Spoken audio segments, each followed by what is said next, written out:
Thank you so much for joining us. We're going to get started today. It's 1 o'clock. I hope everybody's been enjoying the conference thus far. I am Anissa Mazuka. I am the Director of Operations with the Michigan Works Association, and we're just really happy to have you all here today. On behalf of the staff of the association, we wanted to thank all of our sponsors and thank you all for being a part of this. The session is titled Implementing Human-Centered Design in Detroit. And we want to give a big thank you to Oakland County Michigan Works for sponsoring this workshop today, as well as a thank you to our exhibitors who have given their time to be here. So if you haven't had a chance to visit the exhibit hall, please do so. We have a couple opportunities tomorrow as well.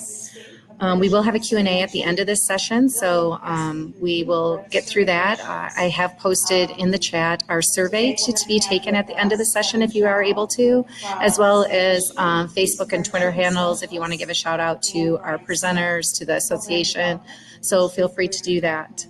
I'll go ahead and list our presenters for you. We have Kaitlyn McGovern, the manager of the Human-Centered Service Delivery with the Detroit Employment Solutions Corporation. We have Virginia Hamilton, founder of the 100 Billable Days, LLC. We have Maria Sears, the Employment Site Supervisor with the Downriver Community Conference. Ayonda Grant, she's the Support Service / ITA Specialist with the Payne-Pulliam Schools. And then we have Tanya Johnson also with the Payne-Pulliam Schools. So thank you all for being here. And I'll turn it over to Kaitlyn, who I believe is going to start for us. Thank you. Thank you so much, Anissa. Hi, everyone. My name is Kaitlyn McGovern. Again, my title is Manager of Human-Centered Service Delivery, it's a mouthful, with Detroit Employment Solutions Corporation. I'm not sure if Anissa said this, I might have missed it, but we have some slides that I'll be following along with. If you actually double click on the slides, you can enlarge them and see them a little bit bigger. That might be helpful as we go through our presentation. Additionally, feel free to type in any questions or comments in the chat at any point. We'll wait till the end to address them just to make sure we get through all our content, but feel free to type things in as we go. This session today, we'll be talking about something called human-centered design, which is an approach we've been using in Detroit to design, or in many cases, redesign our workforce services. We're going to start with an overview of what human-centered design is, which my colleague Virginia will lead us through. And then we're going to show you some specific examples of how we've implemented this approach in Detroit. And we're going to end with a panel, a virtual panel, with 3 of our design team members from our career centers who will be sharing their experience participating in the human-centered design process. So I'm hoping that today you'll walk away with a better understanding of human-centered design and maybe even an idea of how you could bring some of these concepts into your work. So I'll just briefly introduce my panelists, but as they have their sections, they can give you a little bit more information about themselves. So first we have Virginia Hamilton, who has been a consultant working with us in Detroit for the past year. She is a longtime expert in both workforce development as well as human-centered design, and she's joining us from California today. We also have Maria Sears, Ayonda Grant, and Tanya Johnson. They all work at our career centers in various roles. Ayonda and Tanya are with Payne-Pulliam Schools. Maria is with Downriver Community Conference. And I'm really excited that all of us could be here today to speak with you all. I think that's everything I just briefly wanted to say. So with that, I'll hand it over to you, Virginia, to tell us more about human-centered design. Awesome. Can you go to the next slide?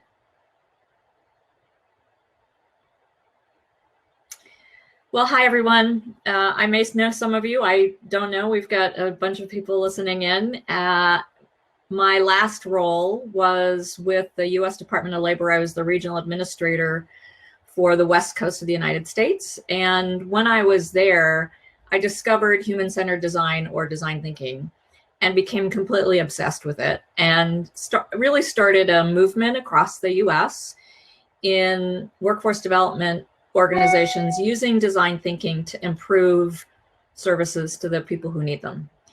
And this first chart that we're looking at is one of many different models of human-centered design. But one of the things that I really love about it is that it's a teachable, learnable, replicable process that anyone can learn. Often when we hear design thinking or innovation or reinvention, we think about some crazy person in a lab coat. And that's not what we do in design thinking. We just go through a series of steps that where there are activities, there's processes that we follow and solve problems. I mean, design thinking is honestly a fancy way of saying we're going to design problems starting with people. So we start by empathizing with people. We define and redefine and redefine and redefine what our problems are. We then come up with a whole bunch of ideas. We ideate. We make decisions about what we think are kind of winner ideas, and then we prototype and test. Many of those processes we typically don't use in government. Next slide, please, Kaitlyn. So human-centered design, as I said, starts with empathy for people. You start with people first, and it really turns upside down how we often solve problems. Often, let's say we're trying to improve retention in our programs. We might start with sitting around in a room with people who are running the programs going, I don't know, what can we do? Let's try this, let's try that. Okay, let's think about this. Let's put together a pilot and or a whole program, and we'll implement it. And that's when it hits the actual customers. With design thinking, we start completely the other way around.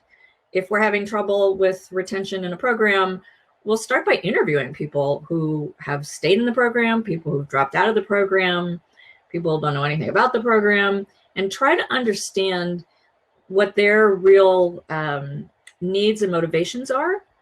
Then we design something, then we test it with our customers before we actually roll it out, and then we implement. So it's really a flip of how we usually do work, which is super fun. And I will also say, just these women on the screen with me, I feel like they're my friends now. We've been working together for about a year, and we laugh a lot. Design thinking is also really fun. Next slide, please. So I'm just going to go super quickly through the stages of design thinking, and research for empathy is the first one. And there are lots of different ways to do it. And by the way, I think you'll have these slides available to you afterwards. There are lots of ways to empathize with people. One of them is to do what we call empathy interviews. I'm doing some work right now in Minnesota, and one of the people there was doing an empathy interview with a small business owner. And this was his quote. I have to look up here because it's where my big screen is. I'm scared I'm going to have to shut down my business, even though it's a family business passed on from my father for 20 years. And he later went on and said, and I feel like it's not just that I'm running a business and making money, that my business is actually part of this community. You know, really understanding what people are going through is really a great way to start. This is another one which I really love. This was from when I was back at the Department of Labor. This was a guy who had been in a job club for 9 months, and he said, you know, I'm looking for work, but I've sort of turned that into my job. My job is looking for work and not actually getting work. And they used that insight to start thinking differently about how to design the program. You can also build personas. This is a persona, again, from Minnesota that pulls from that quote about the business owner. And you can also do journey maps. This was a journey map that was actually done in Detroit. And we want to know what the process is that people are going through, and where their pain points are, and where there are opportunities for improvement, and frankly, opportunities to delight people. So lots of different ways that we can empathize with the people that we're trying to design for. Next slide, please. I love this quote. Everybody knows who works with me knows that I love this quote. but it's really about falling in love with the problem and not the solution. We're often in love with our solutions. We have our workshops, we have our programs, we have our training, we have our, signs in our lobbies, whatever it is. And we often don't stop and back up and say, wait, what do the customers need? And how do we design for them? And sometimes we have to, sometimes it's a scary and depressing part of the process where you actually learn the things that you thought were really great weren't so great. One of the ways that we fall in love with the problem is to do the 5 whys. I like this one just because it describes, like, if you think the problem is that you ran through the red light and you try to solve for that, that might be like having someone turn off the radio in the car, or having someone do this or that. But in fact, if you look at this one, the actual reason someone ran through a red light is because they forgot to make sure that their alarm clock was turned on the night before. And we've all, Maria and Ayonda and Tanya, we've all experienced this where we kind of started in one place. We thought we knew what the problem was, but as we dug in deeper and deeper and talked to our customers, we realized it was something else. Next slide, please. And so what we do next is we frame and reframe problems. This is some work that I'm doing with another team. And again, this is about helping small business in a community. And here we're using the 5 whys to try to understand, like, why do these businesses even know what we do here and how we can help? And the answer was, because we're organized from a budget perspective, not a customer perspective. And so that changes, again, we can have a really elegant design process for the wrong problem. So it's really important to spend way more time on this than we find comfortable.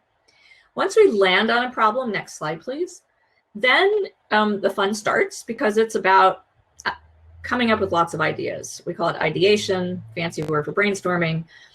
And this is actually a picture from, I think, Detroit for some of our ideas. And nowadays, now that we're remote, we've found some tools. There's Mural, there's Miro, there's other virtual whiteboards. And this other one is an example of all of us putting sticky notes onto a virtual whiteboard and then moving them around and coming up with ideas that we like, that we want to try to prototype. Next slide, please. So once we have talked to people, or listened actually to a lot of people, we've framed and reframed the problem. We've come up with a whole bunch of ideas. We go through a big process. These guys have been through it, where we look at different opportunities and we try to figure out which ideas are actually kind of the winners. Sometimes we want to pick one that's we can kind of do fast and do well and have a win. Sometimes we want to work on one that's really a longer stretch that is important to solve over time, because it would have a big impact. And then we prototype and test. The prototype in this slide up on the left is up in Oregon. Now, this is again back when I was at DOL, where when people walk through the door, the first thing that they saw when they walked through the door was a red stop sign. And we just prototyped some different tools for changing that first impression that people had. So literally just putting a piece of construction paper up on top of that red sign. Within 3 days, the people who were working at reception said that the attitude of the people walking up to the front desk was different, just because that very tiny, tiny little invention or reinvention of how to greet people and welcome them. The other the other picture is one I really love. This was in Detroit, where we were literally prototyping an orientation video. And instead of writing a script and having someone actually video something and taking all that time, we literally just had a piece of paper that was a screen and had someone talk. And you can get a lot of feedback that way. Really scrappy, rough prototypes are really useful for getting good feedback. Next slide, please. So this is from another project that I'm working on. I cheat on Detroit sometimes. And I just took this directly off of the website where we're working because I think it came. There were a lot of things that really resonated, I think, for me in terms of what we've done in Detroit and what people learn. Having clear questions in advance when you're interviewing people. People like talking about themselves, but sometimes you have to kind of dig, like asking those 5 whys to get them to open up. It's really hard not to jump to conclusions, and it's really hard not to let our own mindset and our personal biases in the way as we're really trying to listen and understand. And at the end of the day, this last one, you can attempt to go deeper in one direction, but the conversation is ultimately defined by who you're interviewing. And that's kind of the whole point. Human-centered design is a practice and a mindset to allow us to get out of our own way and really listen to what people need. And last slide, please, Kaitlyn. I love this slide because it is true that our customers don't want a product, a workshop, a flyer, a warm handoff, a program. They want to make their lives better. And the courage that it takes for people to come into a government office, or in this case, go to a government website, I guess, but, you know, sign up to get help. That's an amazing step that someone's just taken, and we need to honor them and try to do what we can to design ways that we can help them make their lives better. And so with that, I will turn it back over to Kaitlyn, and I gave you just like a whirlwind tour through the steps of human-centered design. Yeah. Thank you so much, Virginia. And yeah, hopefully we can further learning with human-centered design by showing you all the examples of how we've implemented it here in Detroit. So I'm going to start with a quick boring slide just to give you all a little bit of context on who Detroit Employment Solutions Corporation is. Sort of our public-facing brand is Detroit at Work. And so we are located in 8 locations across the city of Detroit.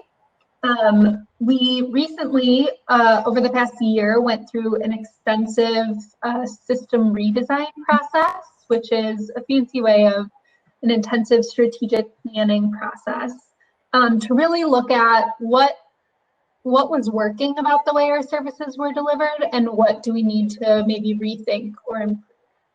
And one of the major changes we made is we went from 3 career centers to 8 and hopefully soon to be 9 career centers. So that was one initial huge change that we made. Another, which I'll talk more about, is implementing this human-centered design approach. And so right now, many of our services are offered virtually, but I just wanted to show you that we really have an expansive view across the city. And we are, by the way, offering very limited appointment-only services for those that have trouble accessing services remotely. So this is an overview of our Detroit at Work career centers and the services that we offer. Along the left-hand side, you'll see sort of the typical services that our career centers offer. This is probably similar to many of the other MWAs across the state. But we provide enrollment and assessment, career coaching, career navigation, barrier resolution, so resolving things like transportation and childcare barriers, things like that. We provide job readiness and job search training, referrals to occupational and foundational skills training in growing industries such as IT, manufacturing, healthcare. We have resource rooms with computer labs and other resources for our customers to use. And then finally, we have a strong focus on financial coaching and working towards financial sustainability. So that's just a brief overview of the typical services that we offer. And then in the right-hand side, you'll see these are some of the new few things that we've been implementing over the past year as part of our system redesign. So first and foremost is this human-centered design approach. Additionally, we work to integrate our WIOA and PASS services, so they're co-located at our career centers, where previously our WIOA centers were in certain centers and our PASS services were offered at other centers. We have a centralized call center where anyone can call one centralized number, speak with someone directly, who can then transfer them and serve them in the appropriate manner. This was helpful before COVID, but it's even more helpful now because we've had to ramp up the number of calls we've been receiving, and we already sort of had this system and structure in place to handle all of the over-the-phone services. We're working to integrate financial coaching into all of our services. Some of our centers are already offering this, and we're sort of rolling it out to the additional centers as well right now. And this really goes to Detroit at Work's mission, which is not only to help people find jobs, but it's really to eliminate poverty and work towards financial sustainability for families. We've really improved our use of technology. So again, this is an example of something that was really helpful before COVID, but is even more important now. We're trying to reduce the amount of physical paperwork we use and make things more efficient and more virtual to better align to the needs of employers now. And then finally, we've done some rethinking of our training programs to really be focused on specific growing career pathways in Detroit. So now the main reason we're here to talk about you is, again, human-centered design and how we've implemented it in Detroit. So we started about a year ago by assessing the current Detroit at Work services. So we went through the process that Virginia shared. She laid it out very cleanly. It was a little more messy than that, which you'll see in a moment. But we did start with the building empathy for our customers. And we did some assessment of our customers' experiences with the outreach and intake process, with receiving referrals and getting sent to other supportive services, other types of organizations, their experience with career coaching, as well as their experience with the physical design of our office space. So we spent a few months last summer and fall really observing and interviewing customers to understand their experiences in these areas. We then worked on prototyping some new ideas. So this is where we defined our problems and our research questions. We ideated or brainstormed new ideas, and we built scrappy prototypes, which we tested, iterated, and then eventually scaled. And those are some examples I'm going to show you in just a minute. And then finally, what we're working on now is really making sure that the idea of human-centered design is embedded across our Detroit at Work Career Center system. So we've been delivering a series of trainings as well as train the trainers. So a dedicated group of Career Center staff are really equipped to carry the work forward even after Virginia has to leave us in a professional sense. And so that's what we've been working on, is really building our capacity to carry this work forward. So some of the things that we've been working on, I have this slide on physical design because I think this is one of the coolest things we did over the past year. One of Virginia's colleagues, Eric Serrato, he has a background in architecture and also workforce development, and he brings a super creative and unique perspective of thinking about the physical career center space and how we can make sure that is really best suited to customer needs, which I don't think is something we often think about. We usually just find a building that works and we fit our services and programs based on that. But I think we had a really cool opportunity this past year to really take a step back, redesign our physical space. We tore down walls, we moved rooms, all kinds of stuff to really make sure it was trauma-informed and human-centered. So on the right are all just pictures of sort of the design process. But on the left-hand side, these are some of the things that we consider to make our career centers more human-centered. So new signage and graphics, thinking about color choices. So what color choices provide a welcoming, soothing environment for our customers. Having child-friendly spaces in some of our centers. Wayfinding, so making sure customers know how to navigate through the center. Customer lounges, etc. So really, these are some of the features of our career centers. These are some of the research questions that we used over the past year.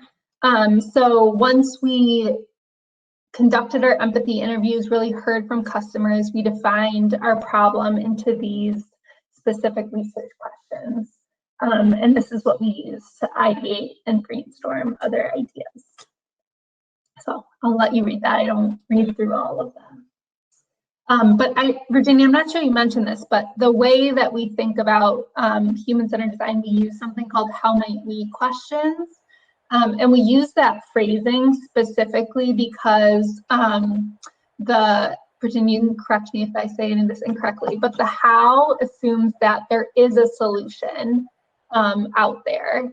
The might reduces like pressure or commitment, and the we is radically inclusive. Yep. So perfectly right. Is that right? Yes. I got it? Okay, good. See, I'm learning things. So the how might we frame questions like that because it really embodies the principles of human-centered design. And particularly, I like that we use we because human-centered design, again, is really inclusive of the end users, so the customers that we're ultimately trying to serve. And by the way, I just have to interrupt and say that's number 3, welcome new customers so that they feel valued, respected, and they belong. I think every career center in the United States should be using that question to think about how to design and redesign their services. Yeah, thank you, Virginia. Yep. And that was really the impetus for one of the prototypes. So one of the things that we designed, so Virginia showed that picture of the prototype of someone filming a video, but one of the things that we looked at was our orientation. So as many of you know, orientations often were created a while ago. They get changed a little bit with new services, tweaked over time. At least that's how our orientation was. But we hadn't in a long time really taken a step back, thought about what do customers actually need to know about our career centers when they first walk through the door. And so we took that step back and we really thought about what is the purpose of orientation. And there are a lot of them, as you can see listed. This was sort of our brainstorm. And we used sort of the purpose of orientation to develop 3 new prototypes for orientation to better meet customers depending on how they're accessing our services. So one were these modular videos that a customer could watch anytime. They can watch them before they go into a career center. They can watch them on the tablet as they walk in the door. If they just want to use the resource room or have something basic, they can get that really brief on-demand overview. Additionally, we have the group presentation for those that want to get more information, be in a group environment, ask questions. And then finally, a one-on-one conversation, which for some customers might be a little intense for the first interaction, but for others, they really want to speak to someone one-on-one right away. And so we started out just wanting to look into how our orientation was working, but we ended up developing all these different options that customers can use when they access our services. And each of them we were able to test, improve, and then scale to the other centers. Additionally, another prototype that we're still working on right now is the design of a referral map. So this idea came out because when we were assessing our partnerships and referral resources, we realized that, probably not surprisingly, hopefully other MWAs feel this way too, we were a bit siloed between the Detroit at Work Career Centers and other supportive services offered in the city. And that was true of both our career center staff as well as our customers didn't necessarily know about all of the other services offered in the city. And so one of our ideas, I'm really excited about this one, we're designing a interactive online map of community resources and partners around each career center. So you can see here, this is just a prototype that we're still testing and piloting. But this green icon here is one of our career centers. And this radius is a few miles around the career center. And the other icons are additional supportive services that are offered by other organizations in the city. So there's food pantries, legal services, education services, I think that's a GED program, things like that. And the map is built in Google Maps so that customers would easily be able to navigate it, because most people have some familiarity with Google Maps. And it would be on a kiosk in our lobby of our career centers. So customers, maybe while they're waiting for an appointment, or maybe it just catches their attention, they can search and find additional supportive services on their own. Additionally, this is a tool for our career coaches to use when working with customers to try to identify supportive services in the area. I think an additional benefit, not only are we building this tool, but it's really allowed us to strengthen our system-wide partnerships with these other partners. Because in doing all this research to build this map, we've really developed a series of meetings and conversations to talk about how we can better partner together and develop feedback loops so that the other partners can let us know if our customers made it to them, what their outcomes were, and it's really helped build, I think, a stronger referral system beyond just this physical map. But I also think the map is pretty cool. The next one, we have a job seeker portal, is what we call it, and it's a virtual self-service website for job seekers to apply for jobs, view workshops, complete the intake on their own. And this was something we rolled out at the beginning of the stay-at-home order. We wanted to provide virtual services, and so we got it up really quickly. And we're really proud of it, to be honest, that we were able to offer something virtually so quickly. However, we really, as Virginia was talking about earlier, it was kind of developed just by the Career Center system, who then put it up rather than with customer input.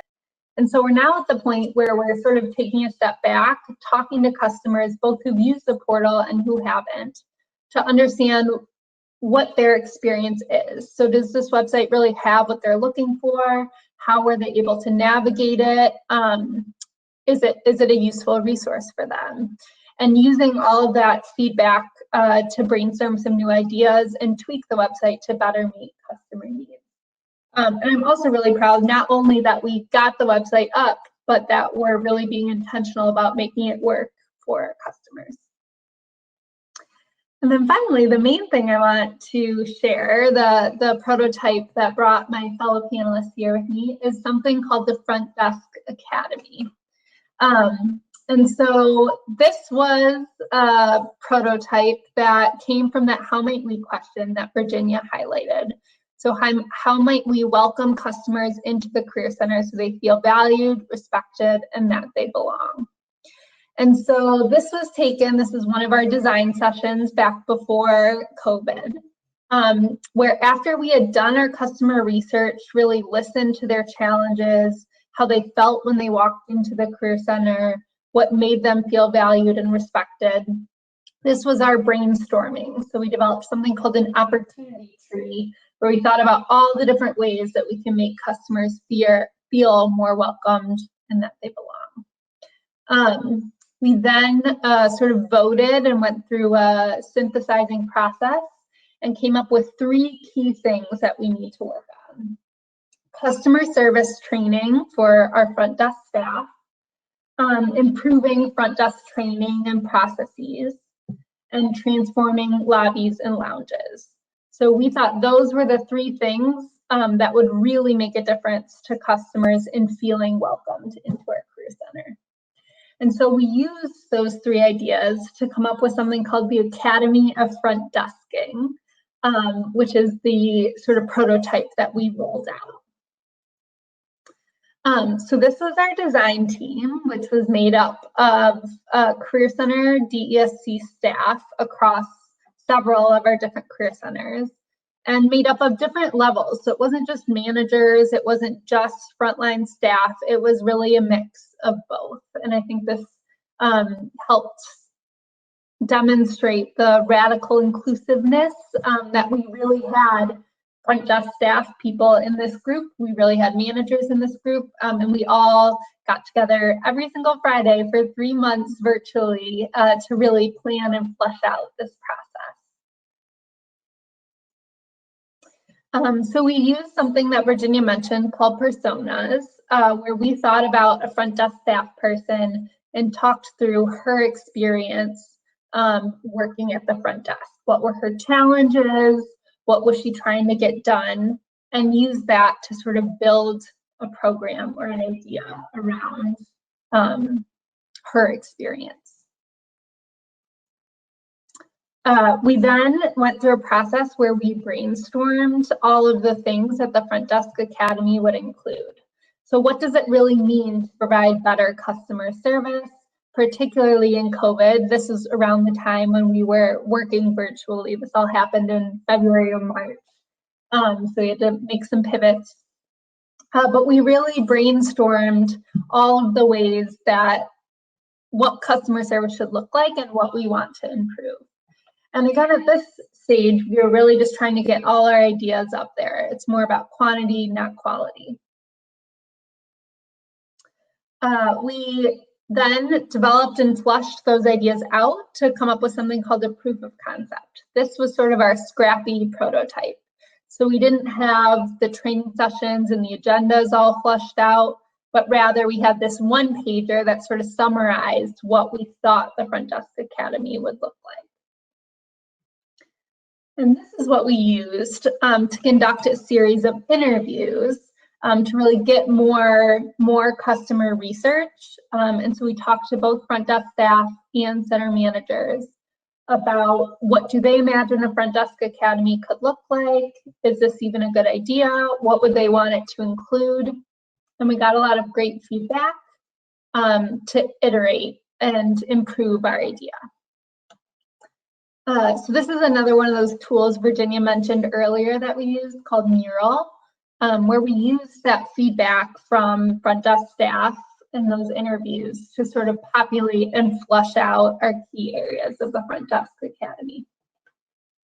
There's a lot of colorful sticky notes in human-centered design, as you can tell. We then did mock-ups of the different sessions. So we decided to offer one session once a month for 12 months for all the front desk staff at all the career centers. And this is where we sort of populated, based on the feedback that we heard, what the content of each of those sessions would look like.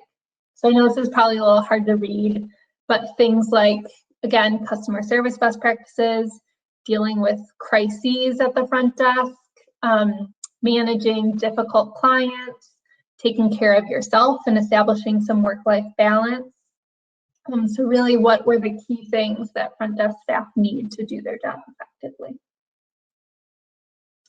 And then the last sort of testing phase we went through, once we sort of had our rough template, our rough sketch of what the year would look like, what the program would look like, is we put together a pilot session. So this is another tool we use called Session Lab, where we offered a mini version of the Front Desk Academy to a small group of people to test out some of the features we wanted to use, get their feedback, and again, do another iteration before scaling and rolling it out to everyone. So this is an example of our pilot session. We talked about what the Front Desk Academy is. We shared some best practices on greeting customers. We established a buddy check-in where all the Front Desk Academy would have an established buddy. We did breakout rooms in Zoom, polling, lots of interactive features, so it would feel like an in-person training, but virtual. We got a lot of amazing feedback from that pilot. This is the positive feedback, but we got some constructive feedback as well. I think what's really telling from this pilot is just that the front desk staff really appreciated meeting their counterparts at the other centers. So unfortunately, that had not really happened too much before. And so this, I think one of the benefits of this idea was just that connection that was built across the different centers through this, not just through the design team, but through the Front Desk Academy itself. And lastly, we actually launched the Front Desk Academy just a couple weeks ago, September 1st. And our first session was really a accumulation of everything we had done through the design process. So you'll see we talked about COVID practices and protocols, which is something we brainstormed at the very beginning. We talked about how that will affect our lobbies and lounges. We talked about customer service and how you greet different customers through role play exercises. And then after each session, we're still getting that feedback. We're still making changes.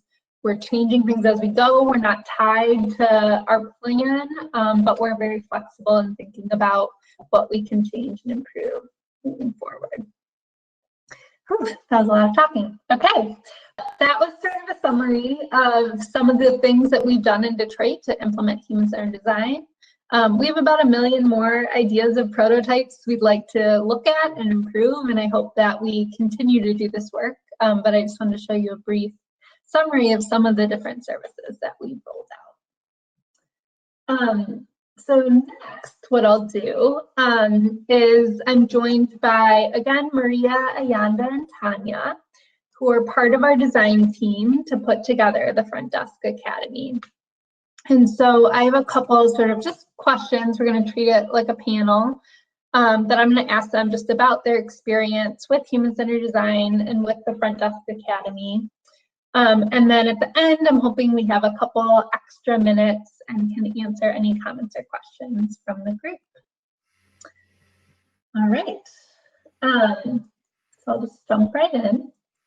The first, I'm just hoping each of you could briefly just introduce yourself and specifically your role at the Career Center. And I'll just start with Maria since you're on my left in this virtual platform. Oh, I think you're muted, Maria. Thank you, Kaitlyn. So human-centered design from our perspective. First, let me just start by saying my name is Maria Sears. I'm a site supervisor. I'm one of the partner agencies with Detroit at Work, with Downriver Community Conference, and we staff many of the employment services departments for those centers, meaning we are the frontline staff most of our customers see when they come in to do basic job search and find out more about what's going on at the career centers. And so my role is to supervise the management team as well as the frontline staff who we could not do anything if we didn't have. And so for us, human-centered design was a wake-up call, if you will, for how we view the work we do, how we implement empathy, or did not provide as much empathy as we would even like to have. So human-centered design for us was a way to reshape the world of work around us and to really connect with our customers who it was designed for. And so if you can think about there's no other revolutionary way to approach how we connect with our customers, because without them, there would be no reason for us to be there. And so it gave us, Downriver and our staff, an opportunity to focus more on what we're providing rather than the mechanics of services and having to meet objectives. Those things are important, but they pale in comparison to how we deliver those services to our customer base. So for us, that's what it was. It was really revolutionary for us. Thanks, Maria. I think you just answered all the questions. Oh, I'm sorry. But that was great. No, it's okay. Ayonda and Tanya, do you want to just briefly introduce yourselves and your role at your career centers?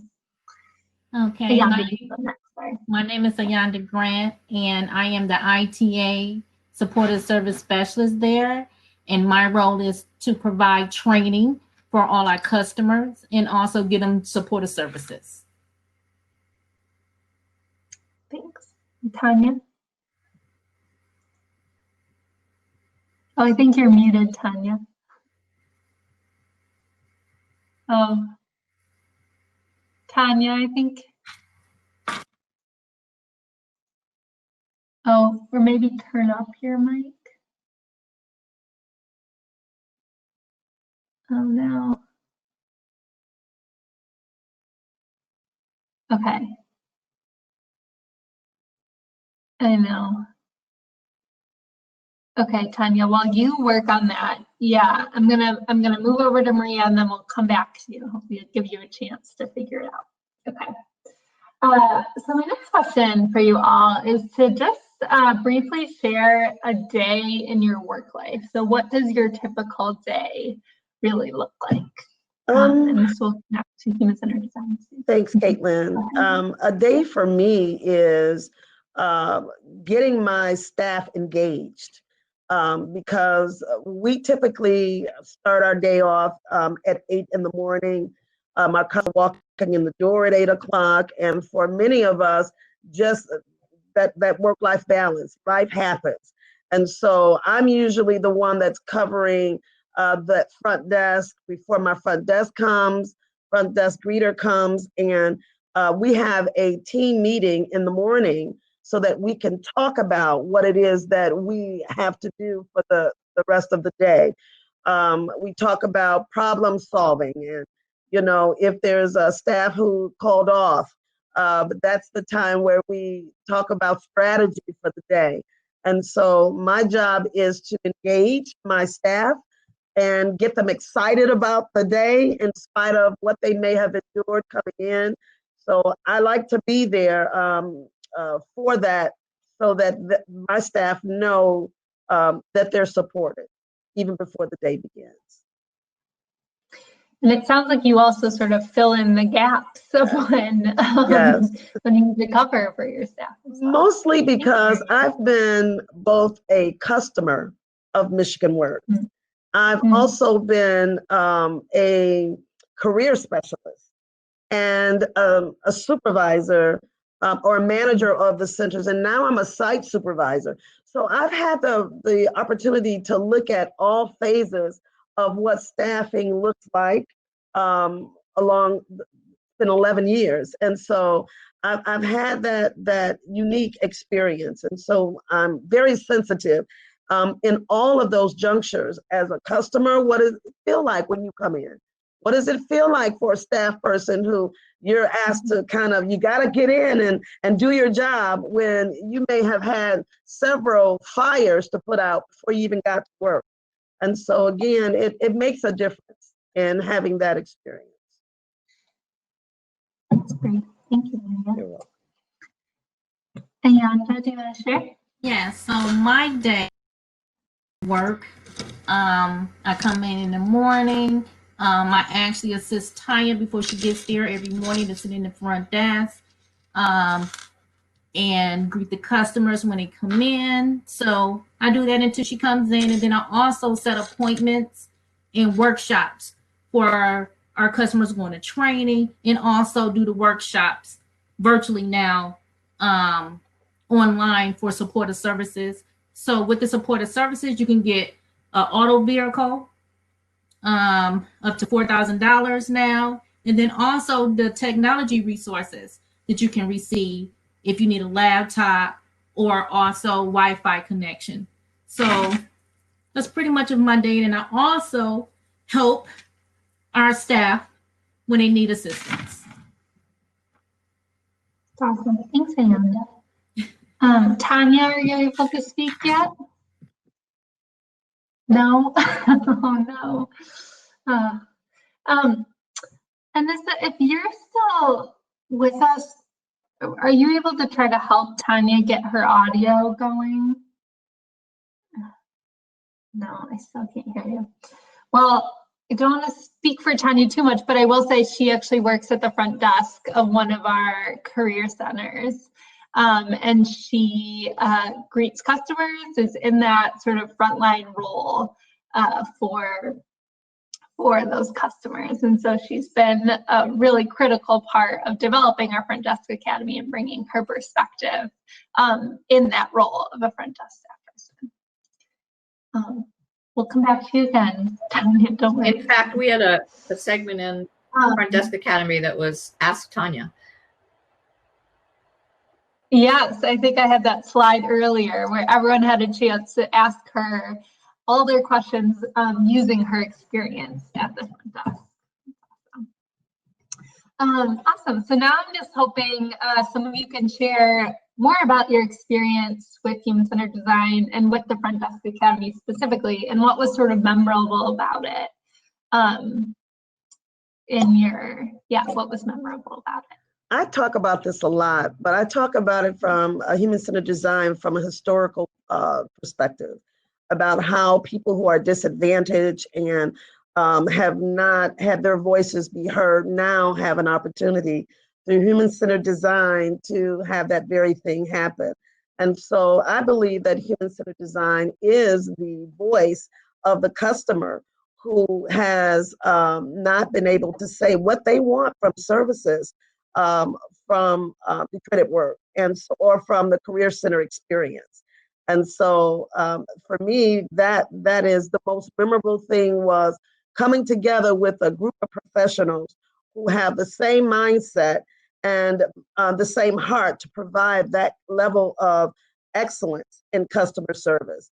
So I'm very, very appreciative and so honored to have been a part of a team effort of such wonderful people, Kaitlyn, all of you who came together tirelessly every week for over a year to put all of your energies into making sure our customers' voices are heard. And with me, my part is that we came together, we created a great team, that we created this pilot and got the perspective of everybody's views of the front desk to help them see how everybody needs to come together to be on the same page, to collaborate with each other. So it was a great experience. I enjoyed it, and I look forward to our next one. That is October the 6th that's coming up. So I can't wait. That's great. Thanks, Ayonda.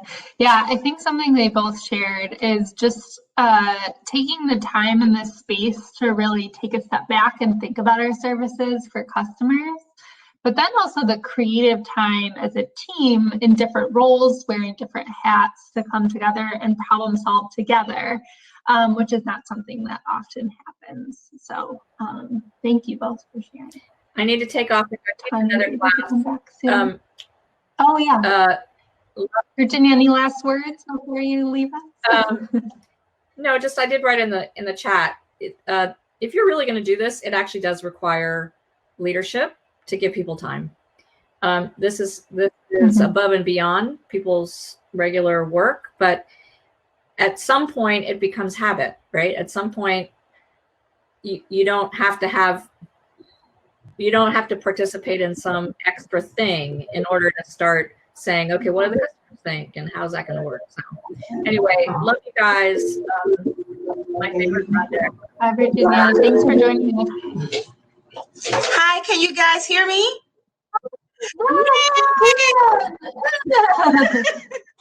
That's great. Well, Tanya, we actually had to end up using a hotspot, so thank goodness for our technology. Okay. And I'm so glad to be with you guys and that you can actually hear me. So real brief and quick.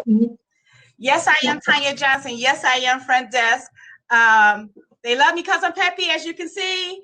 I try to keep everybody happy, and I try to be flexible because that's what's important with human-centered design, that you have someone that can work on the fly, as we say, that you can bend and move and be able to meet the demand. And I try to do all of that with a smile. Some days it's not very easy, but the smile makes it easy. And I'll let you guys go ahead. Thank you, Tanya. I'm so glad you could make it and share your perspective. Tanya makes working at the front desk look easy, which I know that it is not. Awesome. So then the last few questions I want to talk about, and I do want to leave a minute for questions from the group, which is really about the human-centered design process and the Front Desk Academy specifically. How will you sort of take what you learned forward into other parts of your work? What do you sort of see as the impact of the human-centered design work we've been doing? Anyone can start. I know, Maria, I keep calling on you to go first, but oh, I think you're muted, Maria. It really made me focus on our staffing, because yes, human-centered design is based on our customers. But if we don't focus on the deliverers, those people on the front line, our staff, and the role that they play is immeasurable, then we have lost the whole, I think, purpose of the human-centered design process and purpose. And so I'm really focused now on making sure my staff are learning ways to self-care and are doing what they need to do to feel supported, and ways that I can make their day-to-day experience as those on the front line better for them. That's great. And I think it's just telling, sorry to just add one quick word about that, but I think it's telling that when we were doing our research about how to make our environment more welcoming, what came up as the main thing is making sure our staff are taken care of and have the resources they need to create that environment. I think is so telling. Yeah. So thank you. Ayonda, do you want to share? Sure. And for me, it just helped me appreciate the front desk, what Tanya does, and all the frontline front desk staff, because I'm not always up there. So it just helped me to understand what they go through, the questions that they answer, and two, that I think that the human design process will help all of our centers come together on one page to just make the process be great. Awesome. Thank you all. Tanya, do you want to share? Sure. One of the things that was important for us as we did this, as everyone is saying, to make sure that people understood what we as front staff, because we are essential to whatever company we are, the face of whatever company that we are at. And so we took the things that is going on with staff, and then we took things that is going on with the customers and blended it together so that we would be able to meet the customer's needs. And it was tremendous and a whole lot of fun. Yeah, that's awesome. Thank you, Tanya. We have 2 minutes left. Are there any questions from the group that we can answer or address? Oh, I see a lot of thank yous, which is awesome. Oh, great. Yeah. All right. Anissa, did I miss any questions earlier? I didn't see any, no. Thank you for addressing everything. That's great. We just want to thank you guys again for presenting today. It was wonderful, and hope that everybody was able to get some takeaways, and we will have the PowerPoint published on our website following the conference, and we hope to see everybody tomorrow, and just thanks again. Yes. Thank you so much. Thanks for having us. Yeah, thank you. Yeah, feel free to reach out to any of us with additional questions. Great. So Bye-bye. thank you. I know. That's great. Good job. Yes. Yes, I thought it went well. I Yes. was on the screen. I was doing this. You got it. Poor Okay, you baby. came back. It's That's a good okay. thing. Yes, you came back. You It's rallied. fine. Thank goodness for Rochelle. I used a hotspot on her phone. So, Yes. so Rochelle supported my team, so thank God she was here. There she is. One of the comments was very good. It says, "Thank you. I'm sure that Tanya is a great first person to interact with. I noticed her smiling for the entire presentation. No matter what was going on, I was trying. Got that smiled smile. her way through it." You did. Yes, that was excellent. Oh, all the comments are so great. They Yeah. are very great. Come Is see the there a comments. way- We'll share your seat. Is there a way to get the, I guess, the results of, because, you know, there is a, Oh, uh, that's a good question. Yeah, I will ask. okay. Yeah, I'll definitely follow up and ask. I'm curious. What I'm too, referring to is the survey. There's a link in the Yeah. chat It's a room. link. I knew what you meant. Sorry. Yeah. Mhm. I'll ask my contact about that. That would be really helpful. Oh, hi, Michelle. Want to see, can I contact, can I respond to this person that said that? Oh, Betty. On If they're still there. Yeah. Tanya and Ayonda for your presentation. Yeah, That's so great. yeah. Awesome. All right. All right, well, I'm going to take off, but it was so good. I'll talk to you guys all soon. Thanks again. All Yes, right. you're so welcome. Bye. Bye, you guys. Bye, everyone. Bye, everybody. Take care.